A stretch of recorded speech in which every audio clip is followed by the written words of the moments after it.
মিডিয়াতে প্রথম পা রাখাটা হয়েছিল কিভাবে?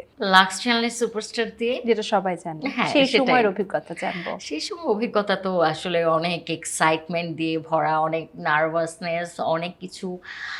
সেই সময় আসলে শুরুটা এরকম ছিল না যে শুরুতে আমি জানতাম আমি কি করতে যাচ্ছি বা আমি ভবিষ্যতে যে এই ক্যারিয়ারটাই চুজ করব বা এই পথে হাঁটবো। শুরুটা ছিল অনেকটা, শুরুর গল্পটা অনেকবারই বলেছি।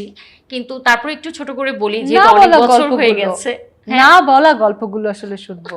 না বলা গল্পগুলোর সাথে তো আসলে শুরুর অভিজ্ঞতা বা শুরুতে কেমন লাগতো সেটা কিভাবে বলবো। যাই হোক, যেভাবেই হোক শুরু করেছি। এখন এখানে যদি ছোট করে বলি, না বলা গল্পটা হচ্ছে কখনো হয়তো এটা বলা হয়নি। এটা একটা কম্পিটিশন ছিল।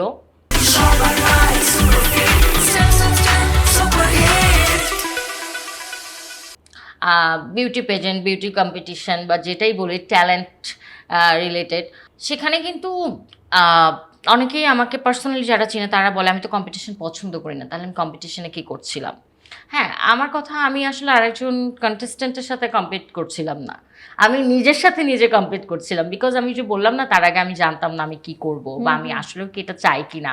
এটা খুবই একটা অন্যরকম ঘটনার মাধ্যমে হচ্ছে আমি নিজেও রেজিস্ট্রেশন করে নিই, ডাক পড়ে গেছে, চলে গেছি, যে কি দেখি একটু, এভাবে শুরু হওয়া। সো তারপরে না, আমার কাছে আমার পার্সোনাল এক্সপিরিয়েন্সটা এরকম যে আমি কে ভালো করছে কে খারাপ করছে এটা নিয়ে গসিপ করা বা এটা নিয়ে ওয়ারিড ফিল করা বা স্টেজে ওঠার আগে আমার নার্ভাস লাগা, আমার এগুলো কখনো কাজ করেনি।